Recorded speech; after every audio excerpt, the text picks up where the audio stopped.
Of fame Abhijit Bichukale हे कल्याण लोकसभा मतदारसंघात अपक्ष उमेदवार म्हणून उभे आहेत। काल कल्याण लोकसभा मतदारसंघात मतदान प्रक्रिया पार पडली आहे। आज अभिजित बिचुकले यांनी प्रतिक्रिया दिली असता ते म्हणाले की मतदारसंघातील मतदार यादीतून 80,000 मतदारांची नावे गायब झाली असल्याचं काल समोर आलं होतं। मतदानापासून 80,000 मतदार वंचित आहेत, त्यामुळे पुन्हा मतदान घ्या, नाहीतर 27 मे पासून आमरण उपोषण करणार असल्याची मागणी अभिजित बिचुकले यांनी केली आहे। या ठिकाणी काल जे मतदान झालं आपल्या कल्याण लोकसभा मतदारसंघामध्ये, तेव्हा अगदी मोठमोठ्या चॅनलवरून बातम्या आल्या आणि आपण दिवसभर पाहत होतो त्या ठिकाणी की काहीतरी गडबड लफडा त्या निवडणूक आयोगाच्या माध्यमातून चालू आहे।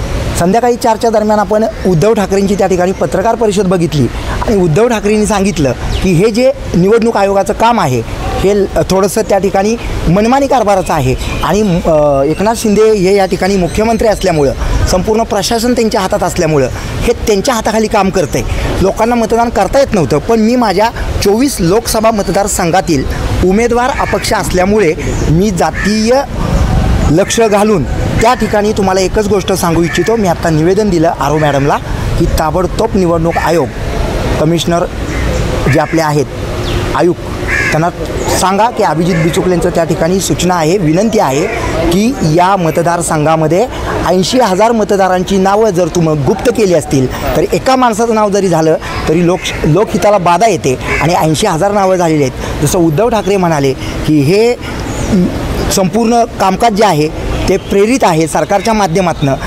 मतदानापासून जर तुम्ही लोकांना वंचित ठेवत असाल तर संपूर्णतः मी पहिल्यांदा भारतीय आहे आणि शेवटी मी भारतीय असल्यामुळं भारतीय म्हणून मी त्या ठिकाणी मतदानाचा अधिकार ज्यांचा तुम्ही निवडणूक आयोगानं लुप्त केला, लपवून ठेवला, भानगडीत त्या ठिकाणी त्यांना वंचित ठेवलं, ह्या लोकांसाठी मी ही निवडणूक प्रक्रिया 24 लोकसभा मतदारसंघ कल्याणमध्ये पुन्हा परत घ्या, अन्यथा मी 27 तारखेला सोमवारी या ठिकाणी त्या मतदारांच्या वतीनं आणि अपक्ष उमेदवार या नात्यानं या ठिकाणी मी आमरण उपोषण करणार, अतिशय गांधीवादी मार्गाने, लोकशाही मार्गाने।